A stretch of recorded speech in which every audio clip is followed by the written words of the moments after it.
you know you've capitalized on the golden hour when you see it, right? It's not, it's like, it's hard to define it, but I feel like to some degree in Afghanistan, we kind of recognized that we were losing it when we started putting more resources into Afghanistan. But, the question I always ask myself is like, was it too late by that point in time? Had we already lost the people? Had we already lost the effort?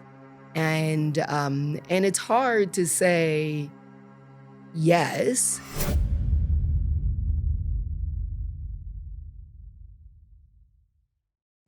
Welcome to a new episode of GNSI Speaker Series. My name is Guido Rossi. I'm a research fellow with GNSI, and today we're interviewing Alexis Butler. She's mission director for USAID for Guinea and Sierra Leone. Would you like to introduce yourself? Sure. So as you said, my name is Alexis Butler, and I am currently the U.S. Agency for International Development Mission Director for Guinea and Sierra Leone. I am a member of the Senior Foreign Service for USAID, and I've been with the agency since 2006. Just quickly going through your background, would you like to tell us where you're from and where's your family from, and maybe something about your education before going to work? Sure. So I grew up in Atlanta, Georgia, and my mother was a single mom, and she worked multiple jobs when I was growing up, and really instilled in me the importance of education and ambition. And so when I was about 14, my public school that I was in was closing down. And I came up with this brilliant idea that I should go to boarding school because I wanted to go to Harvard. And I'd never left the South. And so I went, and she went along with it somehow. And so I went up to very rural Massachusetts to boarding school for 2 years, and immediately realized that it was way too cold for me. And so I went back down south for undergrad. And so I ended up going to undergrad at Duke University, where I majored in political science. And then immediately after graduating from Duke, I got a job in public relations and moved to Washington, D.C., where I was working in public relations firm doing what on the development side, we would call it civic education, where you're trying to inform people about the significance of particular issues, et cetera. That was essentially what I was doing on the public relations side, is really kind of more of an issues focused approach for different clients. So one client was a pharmaceutical client, and that produced a high blood pressure medication.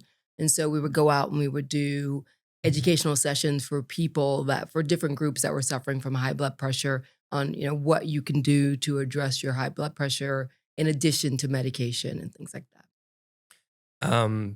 But then the career changed. Yes. And so while I was working for this firm, they also had the World Bank as one of their clients. And World Bank was starting this initiative in Uganda that they, at the time, it was called rapid privatization. And there was a sense that the Ugandan economy was strong enough to be able to handle the shocks that would come with the rapid sell-off of all of these parastatals.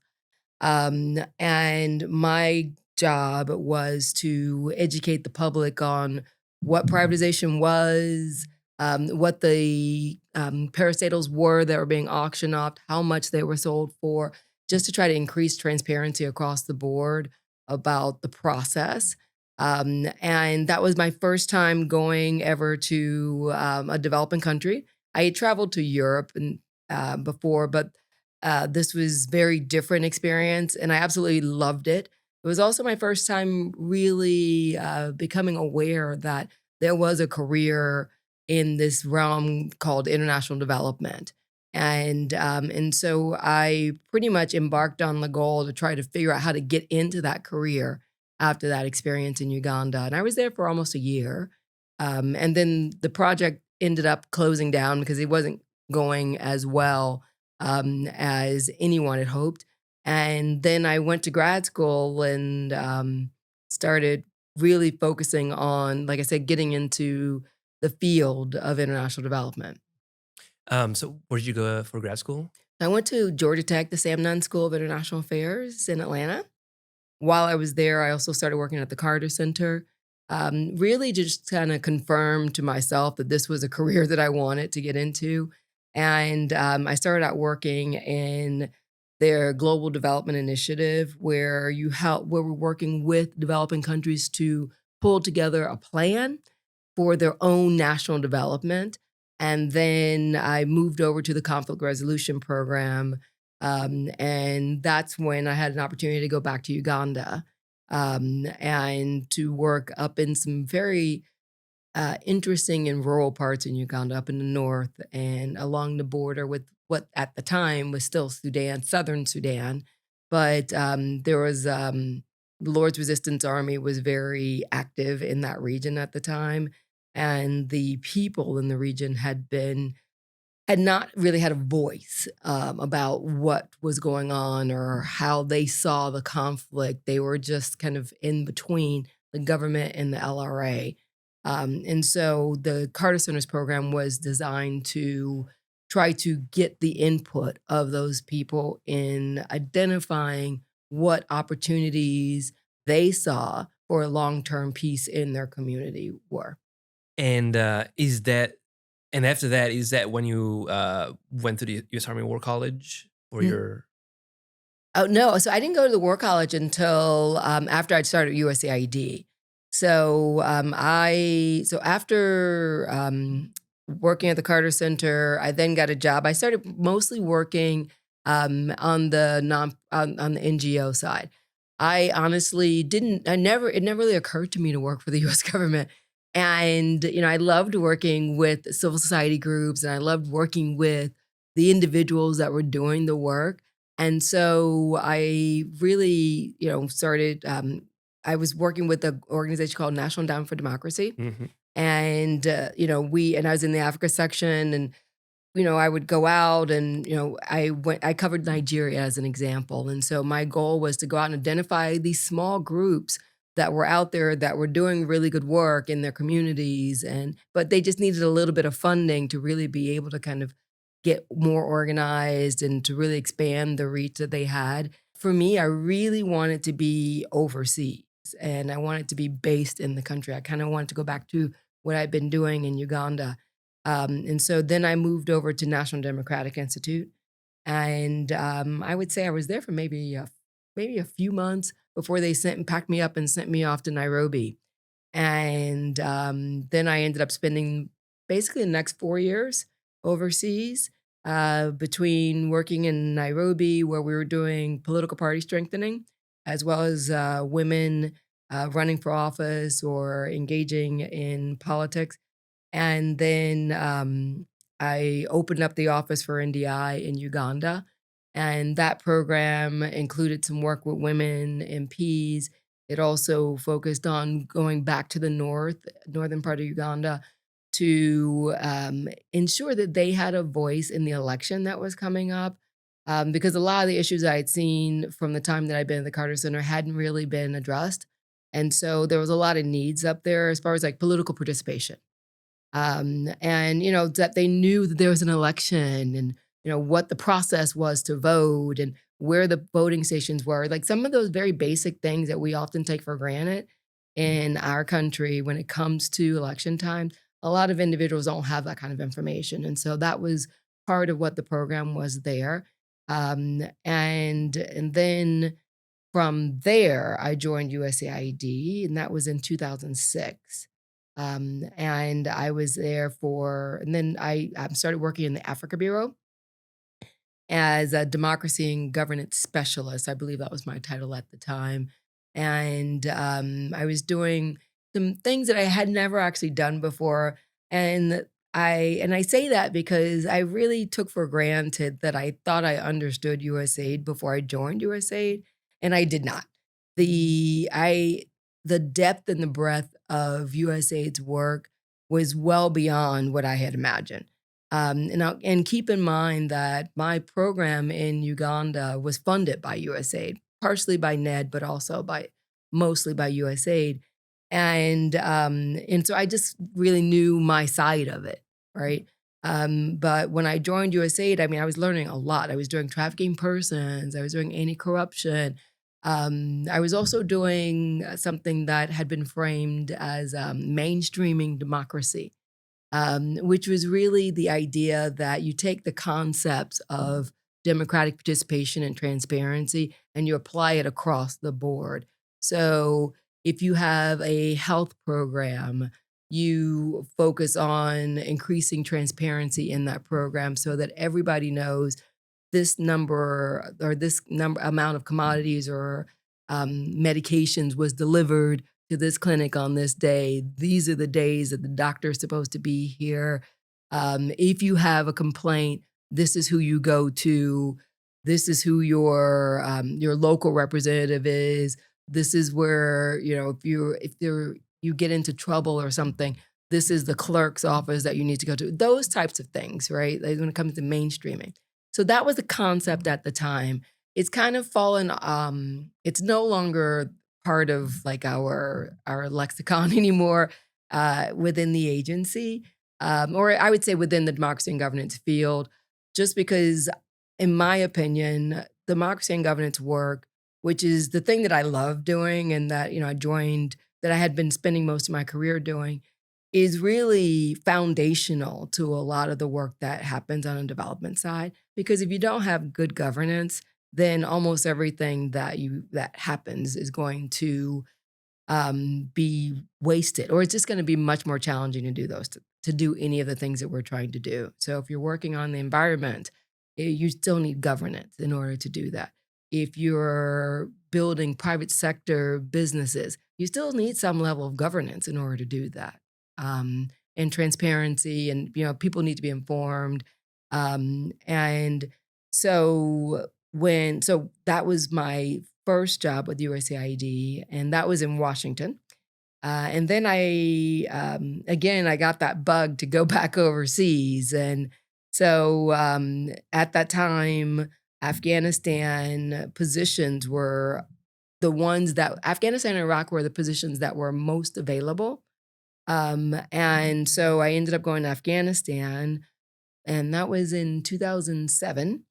So it was very early days compared to towards the end of the conflict.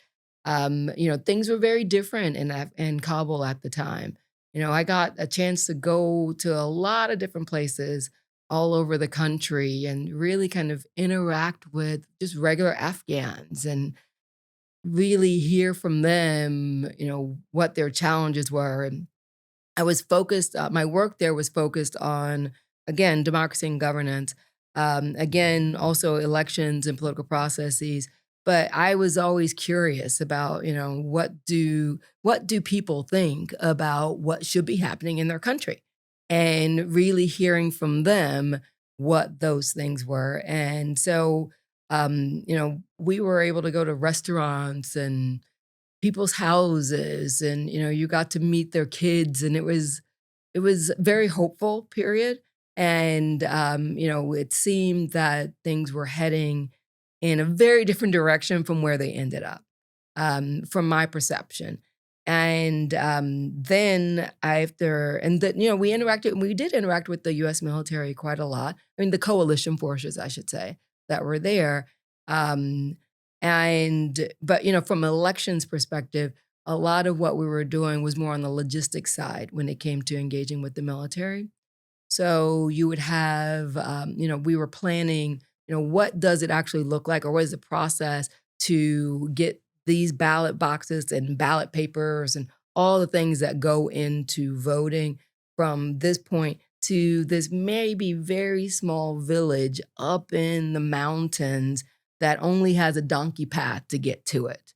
How do we actually get to these people? Because theoretically, when you have an election, people should be able to walk to the polling station that they're going to vote at if you really want to make it accessible. And in order to make it accessible, you have to get to them. And in some of these very isolated places in the country that hadn't really had a lot of outsiders coming to them, here we were coming in to try to not only bring them the election, but teach them about what it was about because they might not even have that kind of information. So a lot of my experiences and backgrounds came into play when I was in Afghanistan, and it was fantastic opportunity for me, but I also really learned a lot. And, I always say that every assignment I've had since I started going overseas, I've always found beauty in every place I've gone to. Afghanistan was no exception. I had I had some great friends that I met that I'm still in touch with who were Afghans.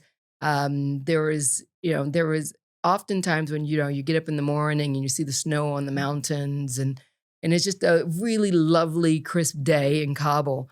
And then at the same time there were a lot of security challenges, and I was working very closely with the election commission. And the election commission at the time, I don't know if it's still there, was on Jalalabad Road, which was, if you are familiar with the history of the conflict in Afghanistan, that I think that it had the moniker of being known as Suicide Alley, because there were a lot of suicide bombers that would choose that location, or just that road. And so, it was always, I was always very cognizant of the security challenges in going out there. But, I went there almost on a weekly basis, if not every 2 weeks, because I really felt it was important for me to go to the Afghans, because it was their election, but also that I felt like in order to bring the expertise that I had been able to accumulate in prior to getting to Afghanistan, that I needed to talk to them and to ensure that we were in sync with what their needs were, and and recognizing that things change very quickly a lot of times, and that it was still the election commission at the time was semi-autonomous, but they still had to answer to the government.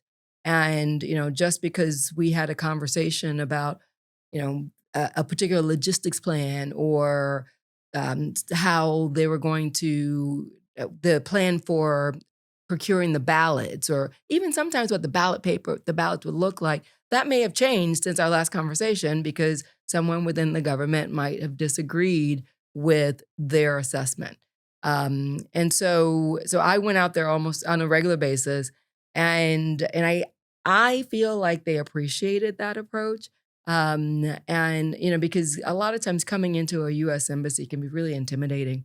And you have to leave your phones, and also in Afghanistan, going into the embassy sometimes could have put a target on you as an individual. And so I was willing to kind of to take that on myself versus put it on them. Um, and so I was there for about a year and a half. And then from there, I went to Iraq, and which was a very, very different can of worms. And I naively assumed that having been in Afghanistan, I was prepared for Iraq, and I was not prepared for Iraq at all. The security situation was much different. Um, Again, when I was in Kabul, it was relatively safe, certainly much safer than, in more recent years. We did have the Serena hotel attack happen towards the end of my time there, and that was a wake-up call for the entire international community in Kabul, because we we used to joke and call Kabul kabubble, right? Because very little happened inside of that bubble, security-wise. And so it was, and so, you kind of took for granted that we were still in a war zone, and when, that people really wanted to hurt us. And so when the Serena hotel attack happened, it was really, really a wake-up call, like I said. But then when I got to Iraq, I was embedded with a military unit at a provincial reconstruction team. And I had never worked that closely with the military. And, we're like climbing in and out of Humvees and MRAPs, and, you got to wear PPE and helmets and all these things that we hadn't really been doing in Afghanistan. I mean, of course, when I was going out to the election commission, I would have to wear PPE, but in general, just around Kabul, I didn't. Whereas in Iraq, because of where we were, and I was in eastern Baghdad province, and so the security wasn't nearly as challenging there as it was in some of the other parts of Baghdad province. But things happened, and seeing those types of things happening was for me was really it was I mean, I wanna say shocking, but I think it was more stunning in that you didn't really have words for what was going on or, how violent things could get very quickly. And so I spent about a year in at the PRT, and, we had a lot of really interesting things that we were doing. The prevention reconstruction team was designed to do several things. One is that we, had we utilized a lot of what at the time was the SERP funds, the Commander's Emergency Relief I can't remember, program. I think that's what it's on, CERP. And so we would do renovation of school buildings. We would build bathrooms onto build schools, particularly if they had girls there. So we might build a girls' bathroom. We would work with local businesses to like there was a dairy that we would work with to boost his yields and so that he could then hire more people and so provide jobs to the area.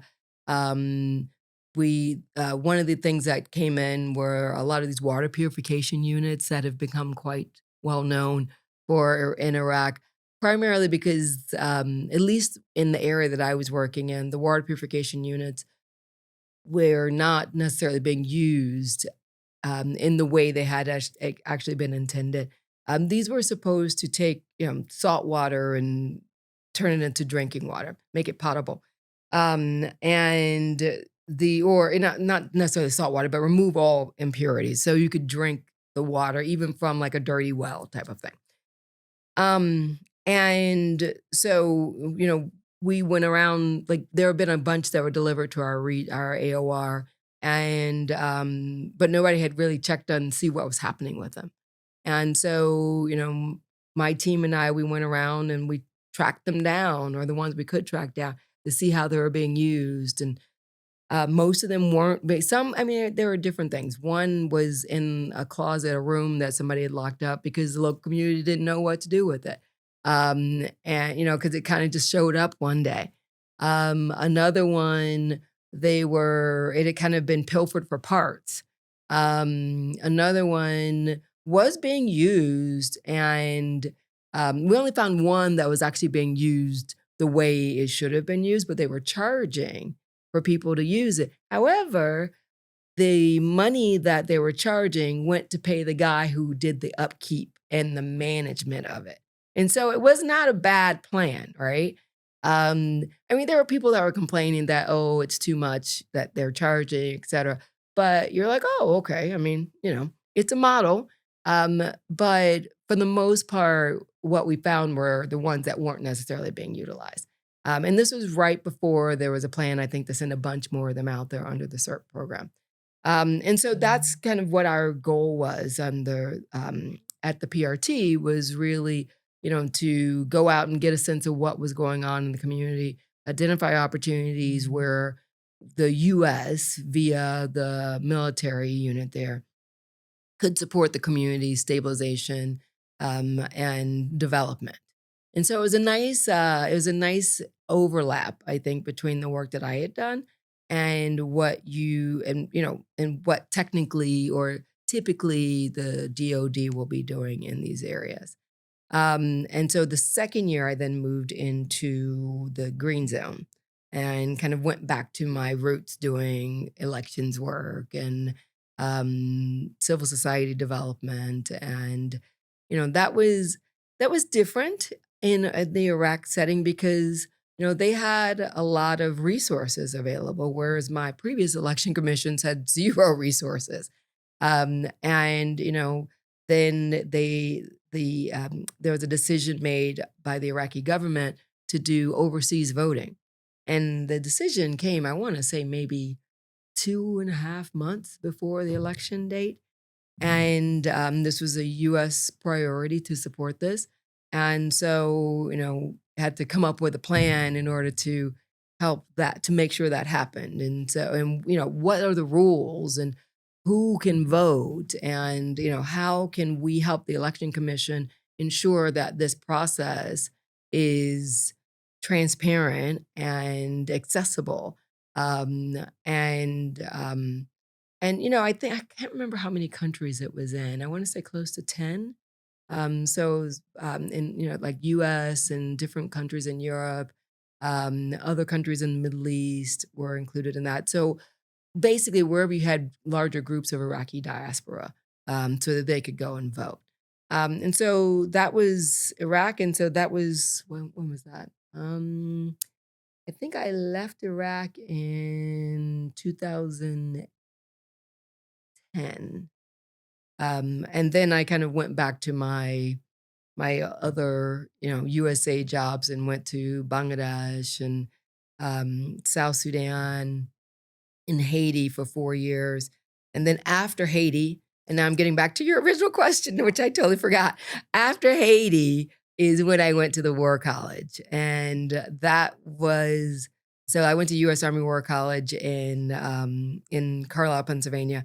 And that was probably one of the best educational experiences I've ever had. And that it really also came at a pivotal time in my career where given my, assignments, I was really kind of burned out and was really feeling like this, I might be at the end of my time with the government and in this field because it's exhausting. And so going to the War College for me was really reinvigorating and kind of reminded me of how amazing and awesome the work is that I've been blessed to be able to do. Wow, if going to grad school is a break from the stress, the work must have been really stressful. Um, so I would like to ask you a few questions about the whole world of foreign aid and foreign assistance. So, for instance, uh, a big question would be, what? Actually, no. First, let's talk about USAID itself. So, what is the if you could explain to those who are not familiar with it, what is the mission of USAID? We demonstrate the generosity of the US people by addressing development challenges or helping them to address development challenges. And the goal really is to try to help the most vulnerable in these countries so that we can also provide some stability in the countries. Because what we've seen, over history, and not just since USAID was created in 1961, but that if you continue to ignore the people that are the most vulnerable, things tend to get less stable and not more stable. And I should also just kind of on the history note, just note that the U.S. government has been doing this kind of work since actually before the government was created. So as a colony, we were reaching out and supporting other countries in the region and in whenever they were in need. And then once we did establish our government, we were providing assistance. We were working in Venezuela in the 1800s when the Caracas earthquake happened. We were the Marshall Plan is a huge example of a development approach in post-conflict countries. Um, the idea behind the founding of USAID is that about, I want to say like 7 or 8 different US government agencies and departments had a piece of the development pie prior to the creation of USAID. So under the Kennedy administration, there was a desire to try to centralize the approach in a way to ensure that we were getting more bang for the buck. right? So you didn't have, one organization over here doing this and then another organization doing that. And, and it's like a little bit here, a little bit there, but we're not bringing them all together in a cohesive approach. And so that was the thinking behind the founding of the organization. And then since then, the organization has expanded significantly. Um, I believe it was under the Reagan administration is when you first saw development be incorporated into the national security strategy. And then since then, the administrator is the USAID administrator is a cabinet level position, and she now has a seat on the Principals Council at the National Security Council, which is a long way from where we were. And so you see that development is seen as part of our foreign policy tools, but also that having the development person in the room when decisions are made, and so not just the security, not just the intel folks, but having the development person in the room when these decisions are made ensures that we have a broader perspective when we're looking at addressing these challenges. That's my personal opinion.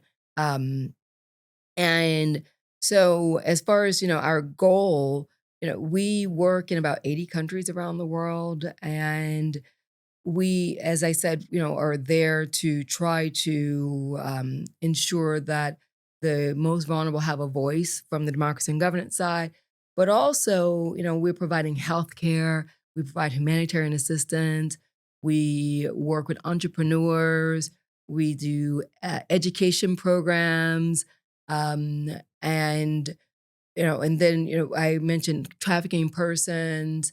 And, it's really phenomenal how much USAID is doing.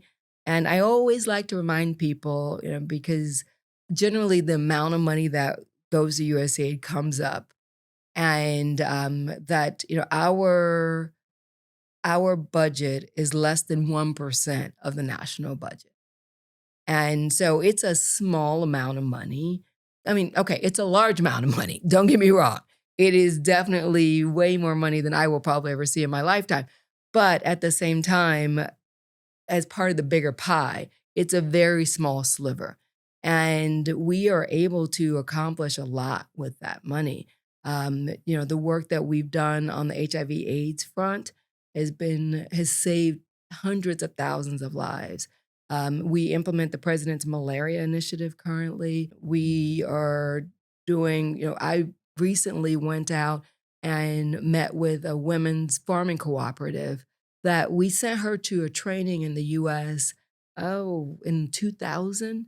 And since then, she went back, she started this cooperative. It's got 30 hectares of land that is completely self-sufficient. She teaches others how to grow, and how to grow on a scale that they can then sell. So it's not just subsistence farming.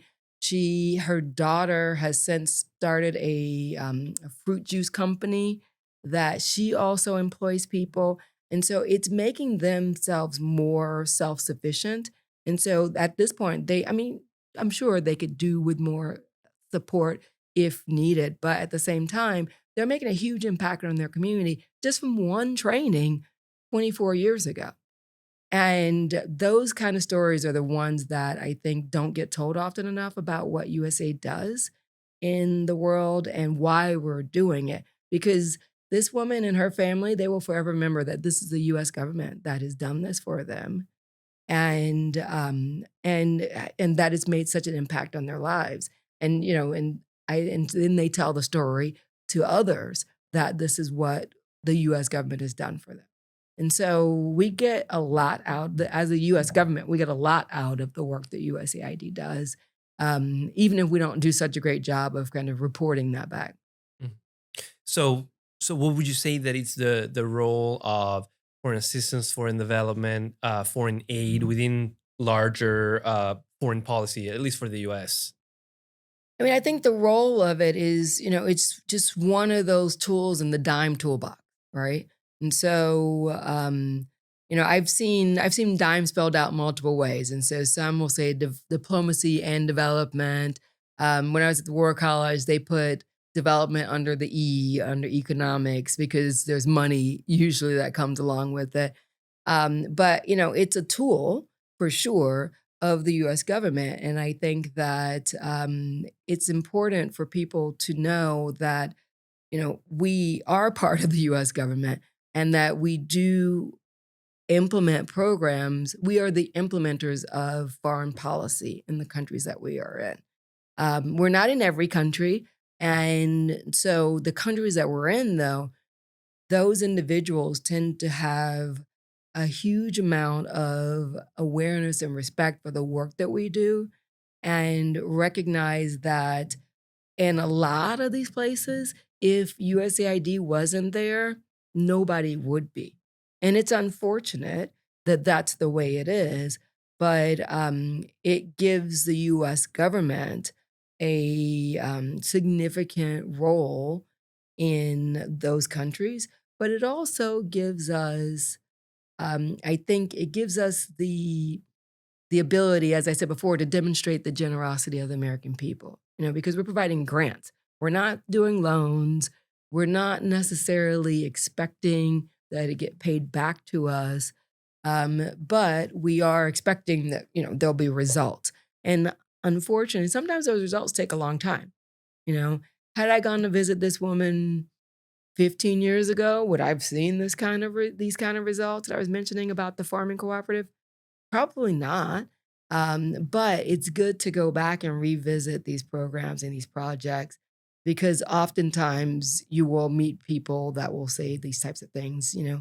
I've also met people who we've provided assistance to after a natural disaster, and, we will go in to the most remote places in order to try to ensure that people aren't starving, that they're not dying from preventable diseases, that their children have a school to go to where they can continue learning, with the goal of their longer term development, being that they'll be able to contribute better to their society if they're better educated. And in those situations, we actually do work very closely a lot of times with the US military in order to provide that assistance. So you mentioned that the USAID is involved in over 80 countries Mhm. currently, especially considering budget limitations. How to prioritize? Mm. Yeah. I think the prioritization process is one that USAID has a role in, but we don't have the only role. So one of the things that I think is also unique about USAID is that a lot of our budget determinations are it's part of a broader process, right? So we put in the budget that we would recommend, that becomes part of the president's budget. Once it gets, our budget becomes part of the president's budget. It may not be what we sent for, but it becomes part of the president's budget. And then the president sends that budget to Congress. Now, that budget may change significantly once it gets to Congress, but Congress then really makes the final determination about how much money goes to which country for USAID side. And and so to some degree, Congress has a large role to play in those prioritization. And then sometimes, there is often the opportunity to make some recommendations for changes coming out of that congressional budget. Um, and that can be done on different levels. But sometimes you'll see it's a combination of this is a political priority to be engaged more in this country and perhaps less in this country. Sometimes it is that the needs are so great that there is no way around providing additional assistance here. But we also do have some positives in that sometimes things are going so well in this country, we can start to decrease the budget that has been allocated and look at perhaps, moving them more towards or more away from kind of like emergency humanitarian assistance down the development spectrum with the goal ultimately of not necessarily receiving development assistance. Speaking specifically of Afghanistan, um, there is a perhaps an idea of having missed the golden hour, Mhm. right? And after missing the golden hour, continuing to provide continued fund or increased funding might constitute sort of a waste. So, couple of questions in there. So, what is a how to better understand when is the golden hour that it's better to take advantage of, how to best take advantage of it, how to understand when the missing hour, the golden hour is gone, basically, and finally, specifically for Afghanistan, how to deal with problems like corruption that is i- kind of endemic in Afghanistan that make the fast and smooth, quick utilization of money difficult because that's Mhm. exactly what corruption takes advantage of. Yeah. Um, the thing is that like I love this idea of the golden hour, right? And that like there is that sweet spot within which you can go in and you can provide some assistance. And it doesn't necessarily have to be a huge amount, right? Because it's about empowering the people to be able to take control of their own lives and what that looks like and how you do that and what combination of US government agencies needs to be on the ground to do that. I feel like that's an area that warrants a bit more of a closer look from what I've seen in the work that I've been doing. And I don't know that there's a good answer. I think I said something to the effect of like, it's, when you've capitalized on the golden hour when you see it, right? It's not, it's like, it's hard to define it, but I feel like to some degree in Afghanistan, we kind of recognized that we were losing it when we started putting more resources into Afghanistan. But, the question I always ask myself is like, was it too late by that point in time? Had we already lost the people? Had we already lost the effort? And it's hard to say yes because, at the same time, you want to keep fighting the good fight, right? But then you also have to take into consideration that, we lost a lot. We lost a lot of people. We invested a lot of money as well into Afghanistan. And so walking away from something like that was almost going to be impossible. And so it gives you, going back to the theme of this conference, the Gordian knot, right?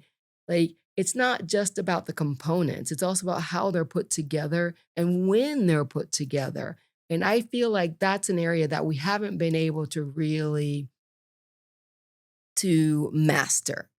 And that, taking lessons from, the Marshall Plan, if you look at how much money we put into the Marshall Plan by today's terms, there's no way we could do something like that. But it worked, right? Look at Korea and South Korea and Japan and where they are right now. Um, as opposed to and you compare, like, how much we put in there, as far as developing and supporting their longer term institution building, that was amazing. But can we do something like that going forward? I don't know. I think that, it's an interesting quandary, and I think that it's not one that I have an answer for, but I think it's worth asking the questions early on. And, sometimes I find like in conflicts, even in the midst of conflicts, there's opportunities to change the dynamic or change the conversation or to engage with the people and what they want, particularly the people that aren't necessarily part of the conflict, right? The civilians, the ones who are kind of caught in the middle. How do you get to them and get their input and what they're seeing? And what does it mean to them that one, this conflict is happening, and two, what do they want to see when the conflict is over?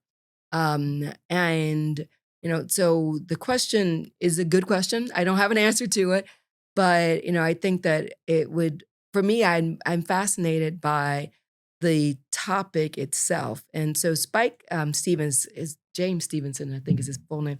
He wrote a book called Losing the Golden Hour, Mm. which was about Iraq specifically. But I think that the lessons learned from that he's identifying in this book can be applied to a lot of conflicts that we're looking at throughout the world, and really could delve into a little bit, because it seems to me that we're often missing that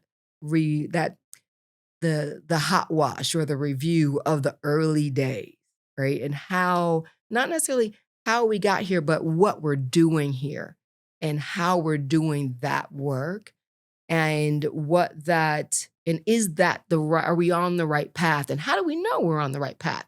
Who are we checking in with? Are we just talking to ourselves? Or are we just talking to the people that are fighting? Or if we're not talking to the people that are being victimized by it, I feel like we're missing something. And I think sometimes that is the missing piece, oftentimes. And then, on the Afghanistan front, specifically on the Afghanistan front, as I said before, it's not necessarily about like putting a lot of money in. It's about making sure you're putting it in the right place. And yeah, there's always a question of absorptive capacity. Are we putting too much in too fast? Certainly, that needs to be thought through and needs to be addressed. But sometimes we also have to think through, are we not putting in enough? And are we not putting it in fast enough? And I think that in some cases, our own systems might work against us in that, we have an annual appropriations process.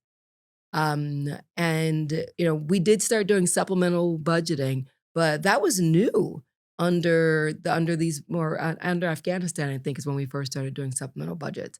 But before that, it was an annual process. And if you didn't get it in the annual process, then you weren't going to get it. Here. Yeah. And so, what are the more creative ways in which we can start looking at engaging and ensuring that when we are going in, and I'm saying we being broadly, not specific to the US government, but like anyone that Mm. wants to help out in a conflict or wants to help resolve that conflict, how can we think through what is the right mix of support, and and if we're targeting a certain group, how do we ensure that that group is actually engaged in the process, right? That they have some ownership of it.